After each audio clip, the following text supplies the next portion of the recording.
Bismillahirrahmanirrahim. Assalamualaikum warahmatullahi wabarakatuh. Alhamdulillah, alhamdulillahirabbil alamin. Wassalatu wassalamu ala asrofil amriya'i wal mursalin wa ala alihi washabihi rasulillahi ajma'in. Amma ba'du. Pertama, yang paling utama sekali, marilah kita panjatkan puji dan syukur kita kepada Allah Subhanahu wa Ta'ala yang memberi kita kesempatan, kesehatan, dan rezeki hingga saat ini. Selawat beriring salam tidak lupa pula kita kirimkan kepada Nabi besar kita, yakni Nabi Muhammad Sallallahu Alaihi Wasallam, dengan ucapan Allahumma sholli ala Sayyidina Muhammad wa ala ali Muhammad. Dengan memperbanyak selawat kepadanya, semoga kita mendapatkan syafaatnya di akhir zaman nanti.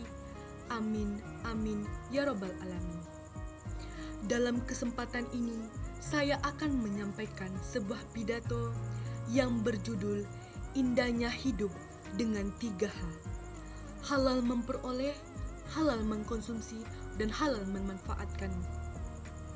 Memahami masalah halal dan haram dalam Islam sudah termasuk kewajiban yang harus diketahui oleh setiap muslim. Rasulullah SAW sudah menegaskan dalam salah satu hadisnya bahwa perkara yang halal itu sudah jelas, begitu pula dengan perkara yang haram. Maksud yang sudah jelas, petunjuk atau dalil baik dari Al-Quran maupun dari As-Sunnah yang menegaskan status hukum perkara tersebut. Bagi umat Islam, mengetahui perkara yang halal dan yang haram termasuk fardu ain atau kewajiban individu, karena berkaitan dengan status amaliyah yang dilakukan oleh masing-masing. Apakah amal perbuatannya sudah sesuai dengan kehendak syar'i? Jika amaliyahnya mengacu pada prinsip sesuai dengan kehendak syar'i, yang halal berarti perbuatan yang dilakukannya sesuai dengan syariat yang telah ditetapkan. Sebaliknya, jika amaliyah cenderung menjalankan yang diharamkan, berarti perbuatannya sudah melanggar ketentuan syar'i. Salah satu contohnya, Allah Subhanahu wa Ta'ala memerintahkan agar umat manusia selalu mencari sesuatu di muka bumi dengan halal dan menjauhi ketentuan sesuatu yang haram, sesuai dengan firman Allah Subhanahu wa Ta'ala dalam Quran surah Al-Baqarah ayat 168 yang artinya, hai sekalian manusia, makanlah yang halal bagi baik dari apa yang terdapat di bumi, dan janganlah kamu mengikuti langkah-langkah syaitan, karena sesungguhnya syaitan itu adalah musuh yang paling nyata bagimu. Hadirin yang dirahmati Allah, sebagaimana tema kita hari ini, halal yang dijelaskan di sini adalah halal dalam memperoleh, halal dalam mengkonsumsi, dan halal dalam memanfaatkannya, atau disebut dengan 3H. Mengapa hal ini perlu dijelaskan? Karena saat ini masih banyak orang-orang yang terpaku pada hal yang pertama, yaitu halal dalam memperoleh, tetapi melupakan halal mengkonsumsi dan halal memanfaatkan. Oleh sebab itu, ini betapa pentingnya hidup halal. Maka MUI menjelaskan, merancangkan secara nasional gerakan 3H ini. Nah, kita lihat halal yang pertama adalah halal dalam memperoleh. Halal dalam memperoleh adalah cara memperoleh barang atau rezeki dengan jalan yang halal. Ada beberapa cara dalam memperoleh yang halal. Yang pertama, menumbuh suburkan praktek transaksi jual beli. Sudah tidak dapat diragukan lagi bahwa model jual beli merupakan sesuatu yang diperbolehkan dalam ajaran Islam. Di antara Beberapa model transaksi jual beli yang dipraktekkan adalah transaksi murabahah, yaitu akad transaksi menjual satu barang dengan mengambil keuntungan tertentu di harga beli semula. Selanjutnya yang kedua yaitu menghindari praktek bunga atau riba. Rasulullah SAW bersabda dalam hadis yang diriwayatkan oleh Hakim, yang artinya, sungguh satu dirham yang diperoleh oleh seseorang yang berasal dari riba di sisi Allah Subhanahu wa Ta'ala lebih besar daripada 33 perzinaan yang dilakukan oleh seseorang laki-laki dalam Islam. Yang ketiga, menghindari korupsi. Sama-sama kita ketahui bahwa korupsi di Indonesia telah menjadi budaya yang berlangsung selama puluhan tahun dan belum dapat dibasmi. Justru semakin subur dan semakin canggih agar tidak dapat dilacak oleh pihak yang berwenang menangani korupsi ini. Meskipun dengan korupsi kita akan semakin kaya dan kekayaan makin bertambah dengan cepat, tetapi hal itu dilarang dalam Islam karena sama saja kita mencuri atau merampok dan sudah pasti itu bukan hak kita. Korupsi terjadi karena hilangnya rasa kejujuran diri pada diri seseorang. Seandainya para pemimpin bangsa kita memiliki sifat jujur, mungkin tidak akan terjadi korupsi, kolusi, dan nepotisme. Sudah berapa banyak uang rakyat yang hilang secara siluman? Sudah berapa banyak para pejabat negara yang tidur di lantai dingin, berdinding, dan berpintu jeruji besi? Semua itu ulah mereka yang belum memiliki sifat jujur.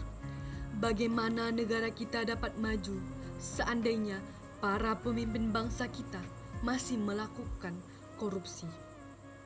Hadirin yang dirahmati Allah, selanjutnya yaitu yang keempat, menghindari menerima suap. Suap ini sama pertumbuhannya seperti korupsi di Indonesia. Suap yang dipraktekkan biasanya akan disebut dengan insentif atau biaya-biaya lain yang sebenarnya mengarah ke suap. Rasulullah SAW bersabda, "La ana Rasulullah SAW rosi wal murstasi." Rasulullah SAW melaknat orang yang memberi suap dan menerima suap. Praktek suap ini mengandung unsur mempengaruhi keputusan yang tidak seharusnya merugikan bagi pihak yang lain yang seharusnya mendapatkan haknya. Oleh karena itu, memperoleh rezeki atau harta dari menerima suap termasuk perilaku tidak halal dan diharamkan dalam ajaran Islam. Selanjutnya yang kelima, menghindari rezeki dari hasil perjudian. Islam melarang segala macam bentuk perjudian. Apalagi saat ini, perjudian semakin canggih dan sudah mengarah ke arah yang legal secara hukum. Ini dapat kita lihat dengan SMS berhadiah, kuis-kuis berhadiah yang marak di televisi. Kaum muslimin yang dirahmati Allah, halal yang kedua yaitu halal mengkonsumsi. Harta yang sudah kita dapat secara halal dengan susah payah tidak akan bermakna jika akhirnya dibelanjakan untuk sesuatu yang haram. Berbicara masalah konsumsi barang-barang haram akan sangat erat dengan kaitannya makanan, minuman, kosmetik, dan obat-obatan yang berasal dari bahan-bahan haram dan najis. Karena hal itu yang menyebabkan produk tersebut menjadi tidak halal. Selagi konsumen yang beragama Islam, kita harus berusaha semaksimal mungkin memilih makanan, obat-obatan, dan kosmetik yang terjamin kehalalannya. Apabila saat ini begitu banyak makanan yang beredar di tengah-tengah kita yang berkaitan yang berbahan baku, bahan tambahannya, bahan pendukungnya, maupun cara pengolahannya yang tidak halal. Hal ini dipicu dengan perkembangan teknologi yang semakin canggih. Adapun yang dilarang oleh Allah Subhanahu wa taala untuk dikonsumsi adalah seperti bangkai, darah babi, dilarang seluruhnya, baik itu lemak, daging maupun bagian lainnya yang disembeli atas nama selain Allah. Makanan yang menggunakan khamar atau alkohol untuk menambah kelezatan juga haram. Selanjutnya, hadirin yang dirahmati Allah, halal yang ketiga yaitu halal dalam memanfaatkan. Harta yang kita peroleh secara halal, bagaimanapun cara penggunaannya, perlu kita lihat dan perlu kita ingat bahwa rezeki yang kita peroleh adalah anugerah dan amanat dari Allah Subhanahu wa taala. Maka sudah kita manfaatkan di jalan yang diridhai Allah Subhanahu wa taala. Adapun yang diridhai Allah Subhanahu wa taala di antaranya sebagai berikut. Yang pertama, memberi nafkah untuk keluarga. Menjadi kewajiban bagi suami untuk memberikan nafkah kepada keluarganya. Nafkah diambil dari harta dan rezeki hasil usaha yang dikerjakan. Yang kedua, menunaikan kewajiban zakat. Zakat merupakan kewajiban bagi setiap muslim karena merupakan salah satu dari rukun Islam yang kelima. Yang ketiga, mengintensifkan infak dan sedekah. Memanfaatkan harta yang diperoleh melalui kegiatan infak dan sedekah. Banyak sekali dalil yang mendorong umat Islam untuk memperbanyak infak dan sedekah. Di antaranya Quran Surah Al-Baqarah ayat 195 yang artinya, dan belanjakanlah harta bendamu di jalan Allah, dan janganlah kamu menjatuhkan dirimu sendiri ke dalam kebiasaan dan berbuat baiklah, karena sesungguhnya Allah menyukai orang-orang yang berbuat baik. Yang keempat, menginvestasikan sesuai dengan syariat Islam. Menginvestasikan sesuai dengan prinsip syariat Islam. Saat ini sudah banyak lembaga keuangan syariah yang dapat dimanfaatkan untuk menginvestasikan harta yang dimiliki sesuai dengan syariah, seperti bank syariah, asuransi syariah, dan lembaga lainnya yang mengacu dengan prinsip-prinsip syariah. Hadirin kaum muslimin yang dirahmati Allah, demikianlah pidato yang dapat saya sampaikan. Lebih dan kurang saya mohon maaf. Apabila ada kata-kata saya yang salah atau menyinggung hadirin sekalian, mohon dimaafkan. Akhir kata saya ucapkan wassalamualaikum warahmatullahi wabarakatuh.